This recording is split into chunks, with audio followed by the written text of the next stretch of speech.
kot je določen v proračunu in pogajalskih izhodiščih vlade uresniči? To je odvisno od poteka in zaključka pogajanj, ki so sedaj v teku. Odprto je to področje plač, kot ste omenila, odprto je tudi še področje usklajevanj povprečnine z občinam. Od tega je potem tudi odvisno, ali bo treba z interventnimi zakoni reševati situacijo, ali bo v okviru proračuna tudi bodo dokončno določene te višine zneskov. Kakšna pa so pričakovanja glede sredstev, kako financirati drugi tir? To nam bo pa danes minister, pričakujem, pojasnil in povedal, kako je to vključeno v proračun. Gospa Vraničar Erman je zadnjič dejala, da je odprto tudi nekaj zadev glede pokojninske blagajne. Morda veste, kaj točno gre za usklajevanje pokojnin? Ne, tukaj gre pa za spremembo odloka o proračunu, ki smo ga v parlamentu sprejeli, mislim, da v začetku oziroma v sredini aprila, kar pa ne vpliva na deficit. Gre na eni strani za povečanje in na drugi strani povečanje prihodkov in izdatkov. Gre za spremembo odloka, ki je že bil sprejet v državnem proračunu na podlagi zakona o fiskalnem pravilu. Ne vpliva pa na končni deficit, na saldo končnega proračuna. Glede na to, da še nimamo fiskalnega sveta, imamo pa ta zakon o fiskalnem pravilu, lahko poveste, kdaj bomo dobili zdaj fiskalni svet, že 3 razpisi so bili. Tega odgovora žal nimam. Ta postopek vodi Ministrstvo za finance in vlada se mora odločiti, kako bo zaključila, na kakšen način bo zaključila razpis, ki je še v teku, in potem se tudi odločiti, na kakšen način bo peljala nov razpis oziroma kako bo pristopila k imenovanju fiskalnega sveta.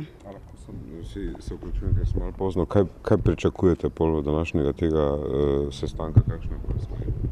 Od današnjega sestanka pričakujemo, da nam bo do ministrstva pojasnila sestavo proračuna. Pričakujemo, da zvemo tiste tudi glavne prioritete tega proračuna, koliko sredstev je planiranih, se pravi sestavo proračuna za leti 2017 in 2018. Ne, ni. No, ker je to navedla, potem ni bilo. Ni. To je bolj računovodska, bi rekla temu. Pa bo to dolg, da se zdaj mislim, razen tih pokojnin, da ne vem, kako bo real nastopal. Pokojnine se bodo zdaj uskladile, v drugem letu oktobra. Ne vem, jaz mislim, da oktobra. Potem je za drugo leto tista uskladitev predvidena. Zdaj bomo še kaj drugače dogovorili, lahko še kaj drugače. Povprečnine so zdaj predlagane 536 za 2018, pa 529 za 2017. Podpisanega dogovora pa še ni in ga verjetno tudi ne bo.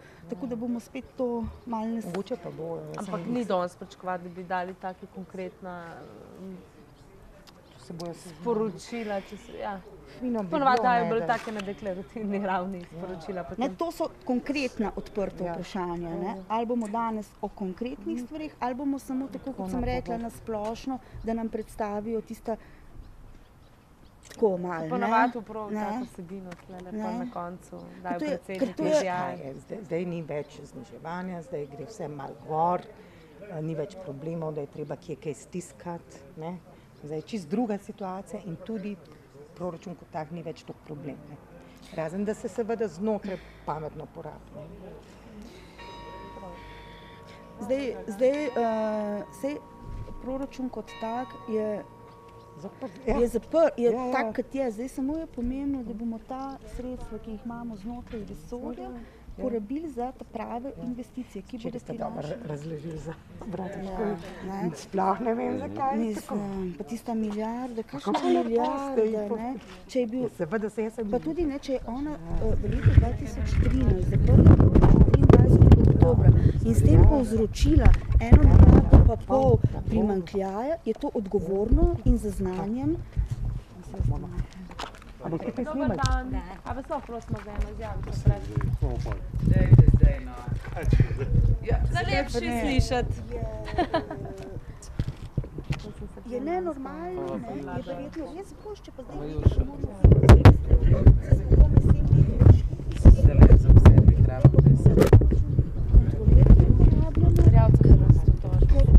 Ker te ne bomo spet zagrali. Mislim, da ne bo. Jaz se to lahko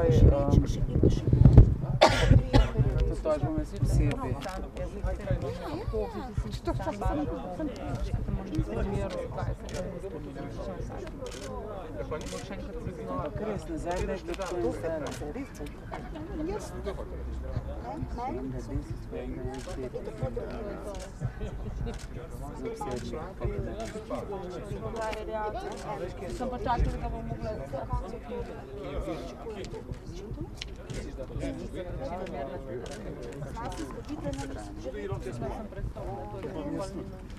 Dobar dan. Dolgo nismo videli. A vas lahko malček ustavimo za par stavkov, bo Nataša vodila to proceduro. Zdenka bo. Torej, gospod Jurša, srečanje na temo proračuna. Vi najverjetneje boste podrobno pogledali, kako je s pokojninami.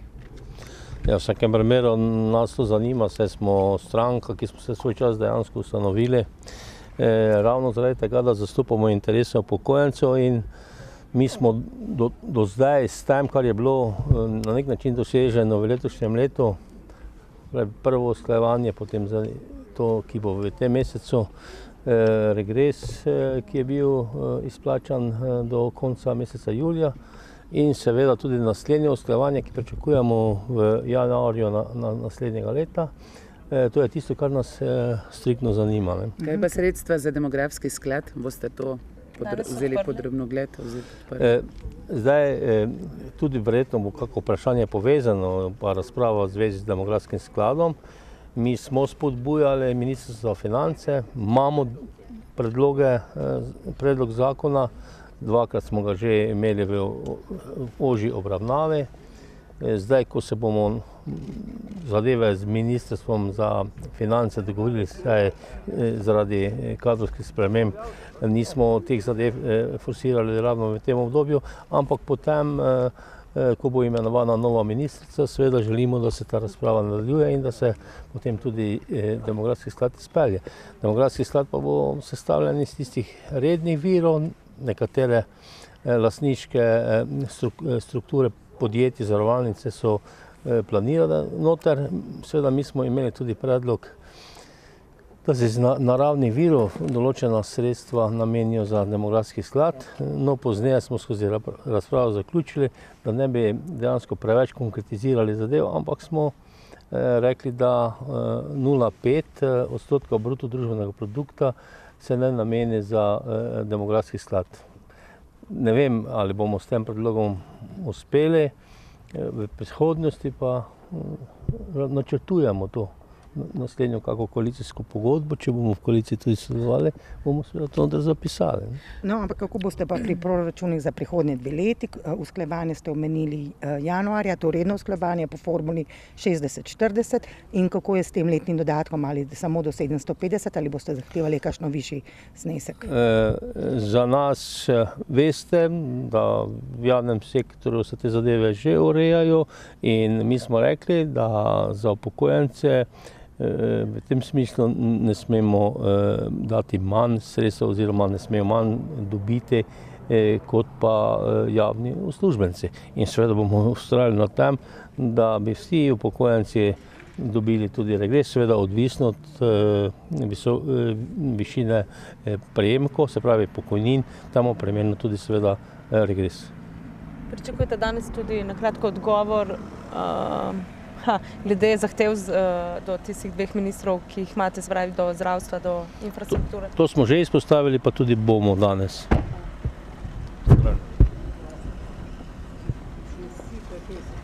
Zelenim ušesom že na druga strani, so bila v dilemi, ampak sploh kaj.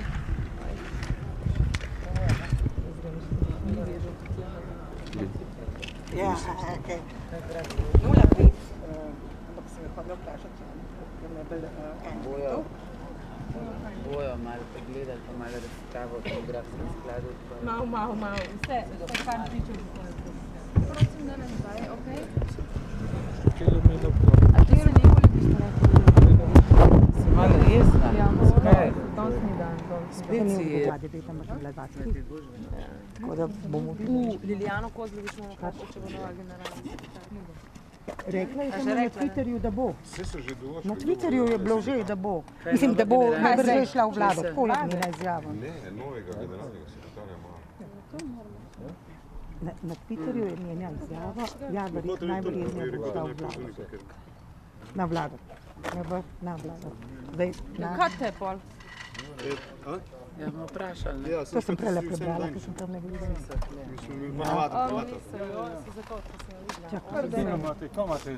Predloge pa božje spet komidva. Tako da bolj težko zarežeš izjave.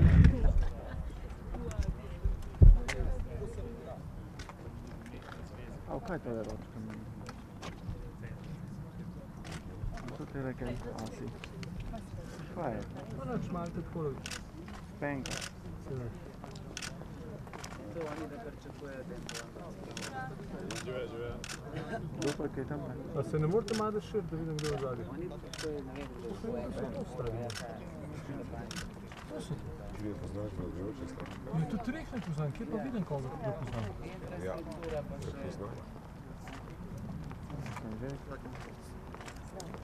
Vse je, veš, mene ne poznam, sploh ne vem, kjer je stranka sem. Se zato pa ne poznam.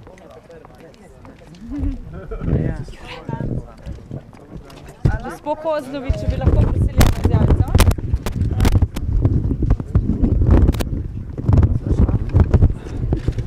Bomo zelo kratki. Ja. Kar smo se namenili povedati, bomo povedali. Okay. Dobar dan, odhajate na vlado, gospod Kozlovič? To je odločitev predsednika, zato bi se v tem trenutku vzdržala komentarja. Hvala lepa. Hvala.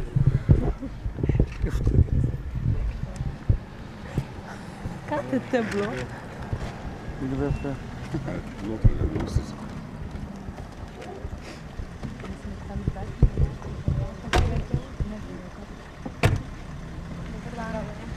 Lahko poveste, kako boste več dobili. Ker je prednostna naloga. Pravzaprav v vaši stranki pričakujejo, da bo več sredstev namenjenih tudi za obrambo. Ja, mi smo v vseh naših izjavah do zdaj že povedali številke, kolikor smo jih dogovorili na zadnjih srečanjih. Dobi Ministrstvo za obrambo okoli 22 milijonov sredstev več v letu 2017, pa potem tudi v letu 2018, tako da verjamem, da bomo temu tudi danes pritrdili. Hvala. Zakaj si tako, da od kamere? Ključnega ministra ste zamudili. Če prijavljate. A če pa za mene bo odlično, Juršo kar veselo. Kaj je?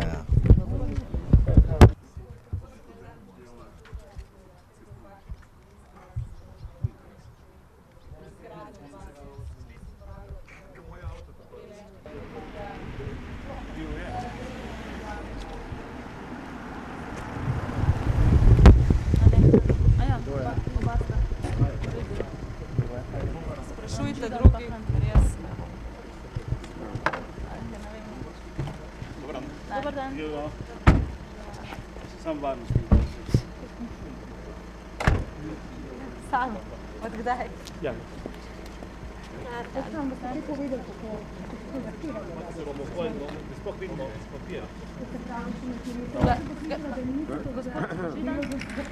Pa se imamo kačički.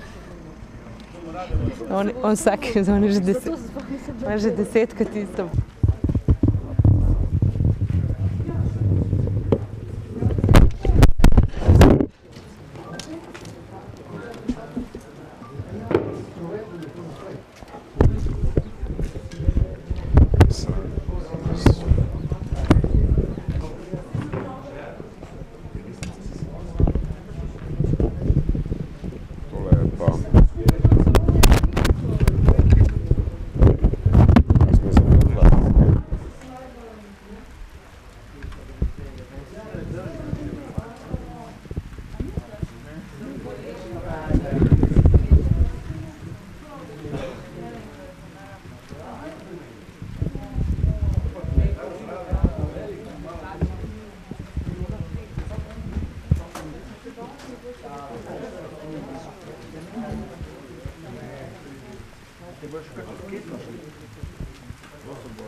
No.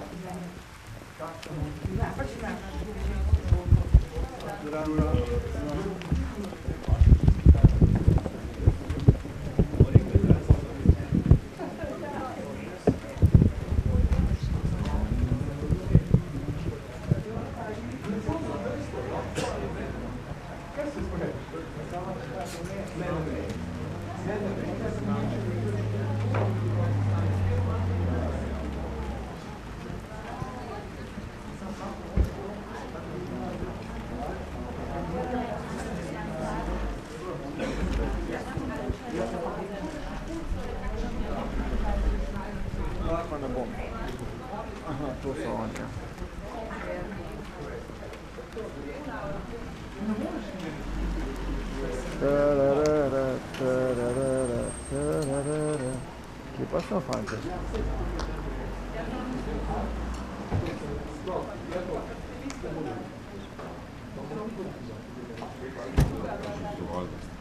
My umbrella, Ella, Ja, to ponedeljek. Dobar dan.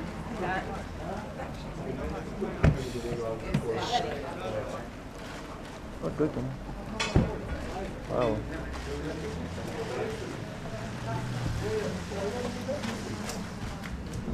Pa sem to naredil.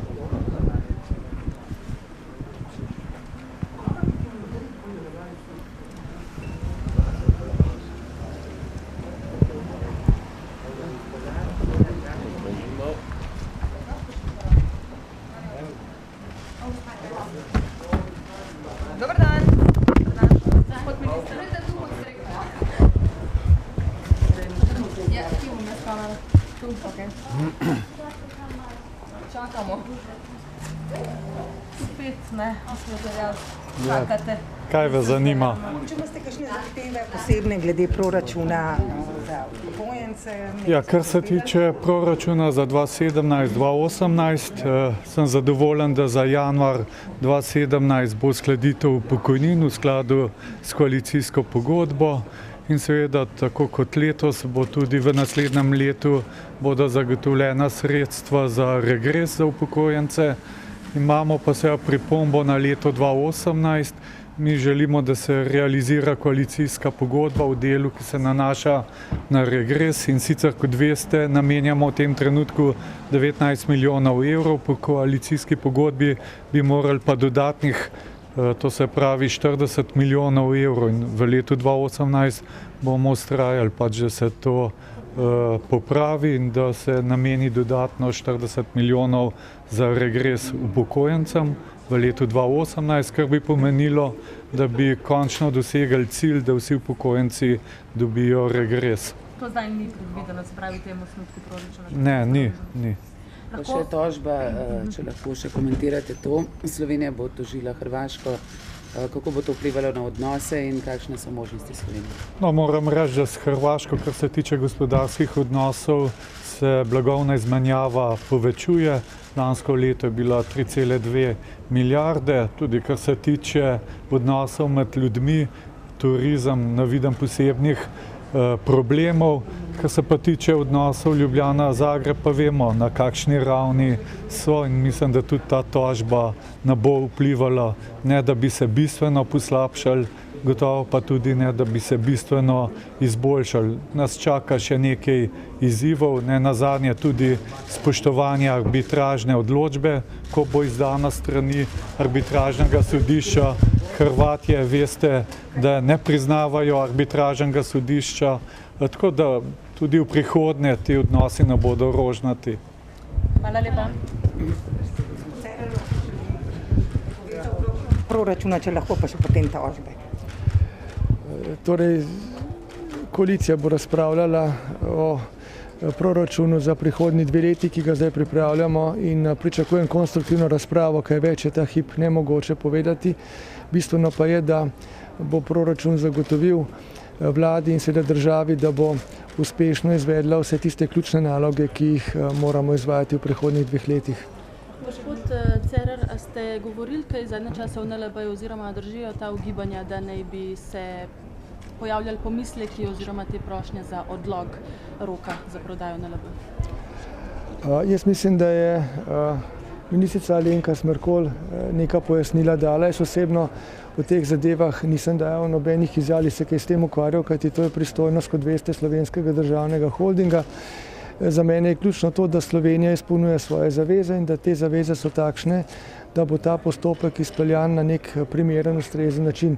Kaj se bo pa dogajalo, bo pa videli v prihodnjih mesecih. Kaj pa tožba Slovenije proti Hrvaški, kaj vaše mnenje to pomeni za odnose med državami? Torej, to tožbo smo vložili zato, ker je stanje za Slovenijo absolutno nepravično. Jaz sem zahteval, da se zadeva dobro pripravi in zdaj lahko mirno rečem, da imamo vso legitimno pravico, da v situaciji, ko na eni strani izplačujemo varčevalce Ljubljanske banke iz Hrvaške, terjamo tudi, da Hrvaška opravi svojo dolžnost, namreč kot veste, sodne in izvršilne oblasti na hrvaški strani so ves ta čas od osamosvojitve dalje pravzaprav onemogočale, da bi prišlo do tega, da bi bile terjatve Ljubljanske banke do hrvaških podjetij izplačane. Mislim, da je pravično, da se to zdaj stori, zato tudi ta tožba. Jaz verjamem, da to ne bo bistveno vplivalo na naše medsebojne odnose. Veste, da imamo nekaj takih spornih področij, ampak v tem primeru Slovenija absolutno ima vso pravico, da v skladu z načelom pravičnosti in Evropsko konvencijo o človekovih pravicah terja to, kar seveda Ljubljanski banki pripada in posredno tudi seveda vsem tistim, ki so bili z njo povezani, odvisni. Tako da to je bilo to. Ne, tu gre za terjatve Ljubljanske banke do hrvaških podjetij. V tem je ravno bistvo te tožbe, kajti Ljubljanska banka, ki mora, Ljubljanska banka ni mogla do zdaj izterjati, bi rekel, povsem veljavnih in legitimnih terjatev oziroma dolgov, ki dolžnost je bila pa hrvaško podjetje. To je to, se poznate zgodbo. Hvala lepa za enkrat. Ja.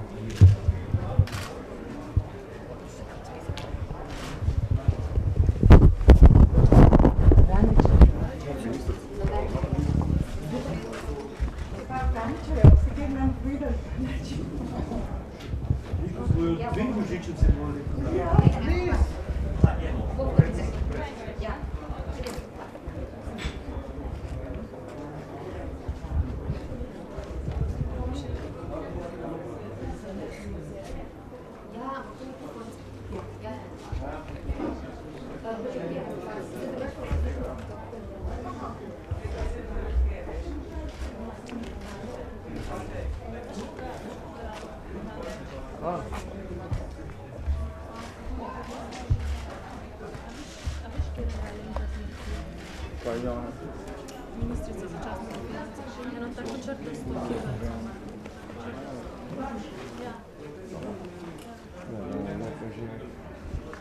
Na en moment je bilo 1000 km.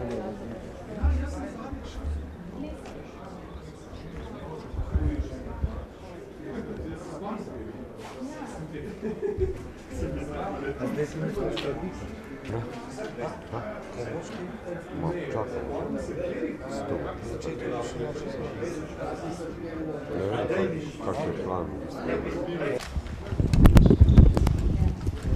Pri pripravi proračunov v letošnjem letu namreč smo soočeni z novostjo pri pripravi državnih proračunov. Veste, da smo že sredi aprila sprejeli odlok za pripravo proračunov sektorja država in sicer za obdobje od leta 2017 do 2019. S tem odlokom smo si začrtali pot za določitev ciljnega nominalnega deficita za posamezno leto in pa najvišji možni obseg izdatkov, tako za sektor država kot celota, kot tudi za posamezne enote sektorja država. Najbolj ključen v tem obsegu je seveda državni proračun, za katerega smo za leto 2017 določili ciljni primanjkljaj v višini 1,7% BDP-ja in pa najvišji obseg izdatkov 9,5 milijard zaokrožene. Tudi za leto 2018 načrtujemo obseg izdatkov v približno enakem obsegu, nekoliko višji so ti izdatki, ampak vendar v globalu je približno to, pri čemer pa pričakujemo, da bo dolg Da bo pa fertik. Pa bojo dali izjavo na koncu. Ja, bilo. Zame tole, ej. Čim prej, ker bi...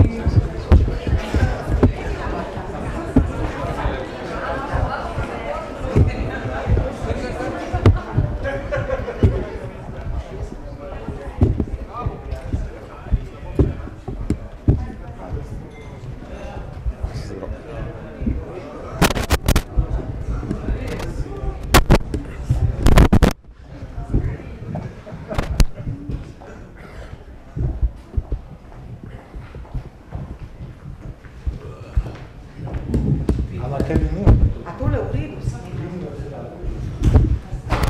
Samo zdaj mi oni dajo skali.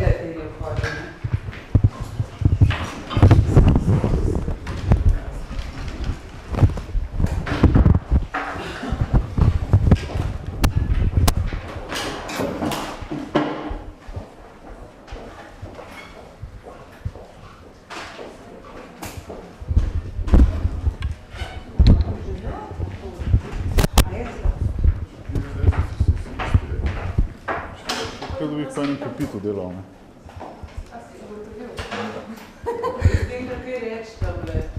Ja, 1, 2, 1.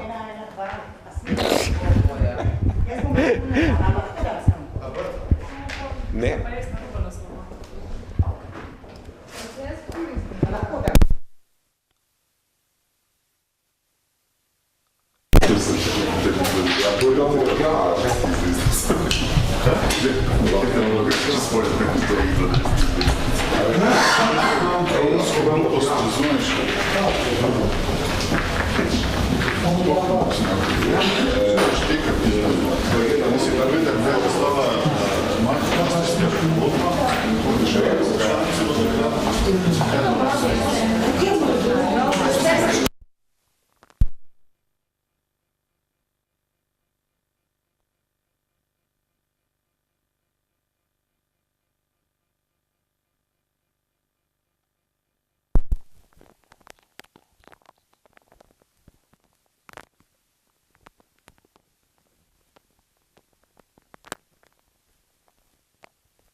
Ste?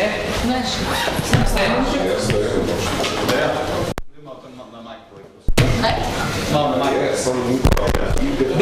Ena, 1, 2, 2, 1, 2, 2, 3, 1, 2, 3, 4, 5, 6, 7, 8.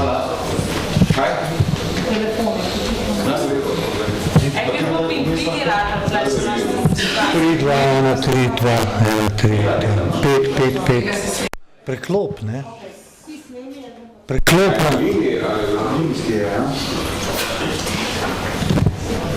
Preklop. 5, 5, 5, 5, 5, 5, 5, 5, 5, 5, 5. A imaš zvuka, nimaš zvuka?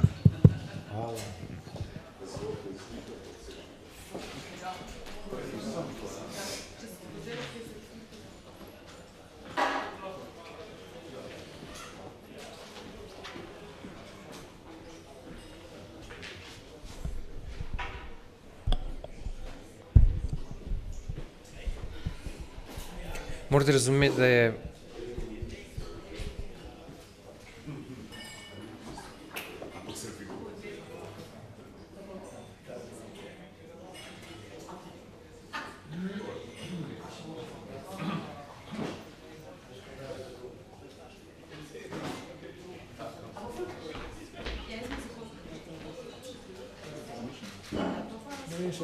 najbolj, da se postavite ob mene, pa bo.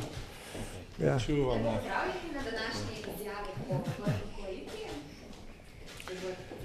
Ja, še enkrat lepo pozdravljeni. Naj vam povem, da smo na vrhu koalicije ugotovili, da skupno seveda podpiramo načrtovani proračun. Koalicija je to enotna. Zavedamo se, da je zelo pomembno nadaljevati z javno finančno konsolidacijo, torej za tem, da še naprej imamo vzdržne in pa smiselno urejene javne finance. Seveda pa se ob tem zavedamo, da moramo iti tudi naprej.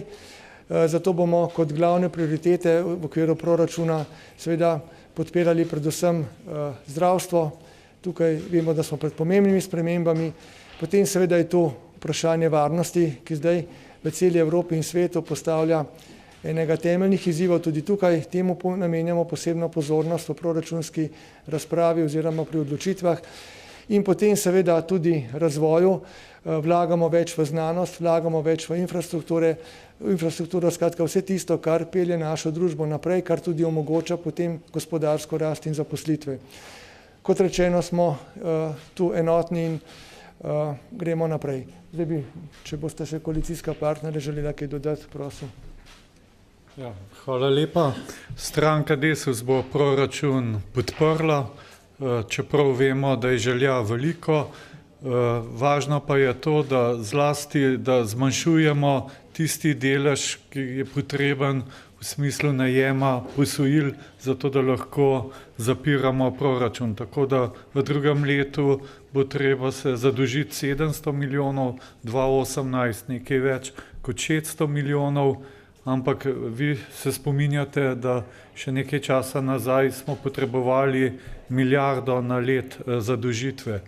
Mislim, da ta konsolidacija javnih financ je izjemnega pomena, ker to tudi omogoča nižje obrestne mere, boljše bonitetne ocene in s tem seveda tudi pospešek za slovensko gospodarstvo in tudi v naslednjih mesecih lahko še vedno pričakujemo gospodarsko rast. Res pa je, več, ko imamo gospodarske rasti, večji napor moramo vlagati pri zmanjševanju javnega finančnega primanjkljaja.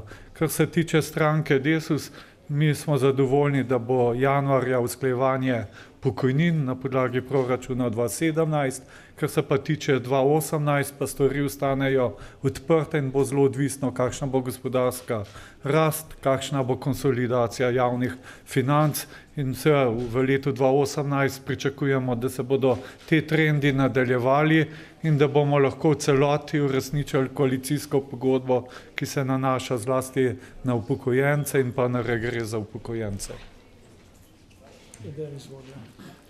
Hvala predsednik, spoštovane gospe, spoštovani gospodje. Tudi Socialni demokrati podpiramo osnutek proračuna, ki je bil danes predstavljen koalicijskim poslankam in poslancem.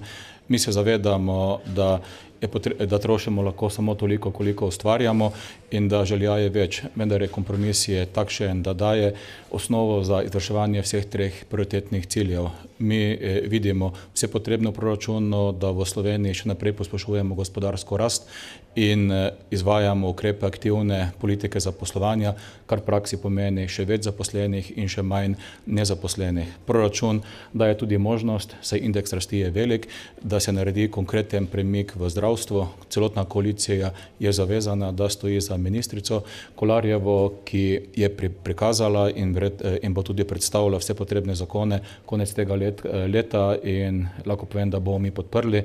Vemo pa, da bo zdravstvo točka, ker bo dosti pozornosti naše, torej slovenske javnosti.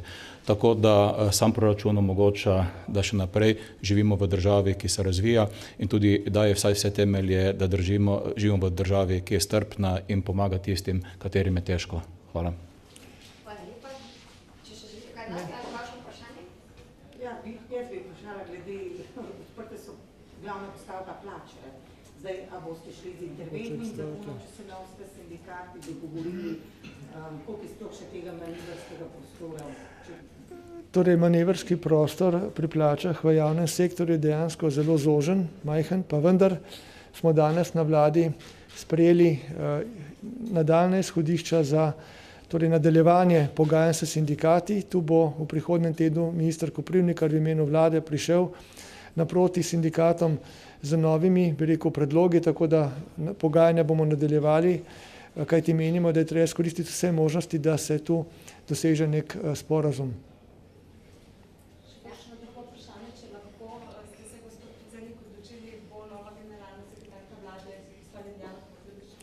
Tako je, za novo generalno sekretarko vlade bom prihodnji teden predlagal sedanjo poslanko gospo Liljano Kozlovič. Hvala lepa potem, ja, lepo se imejte.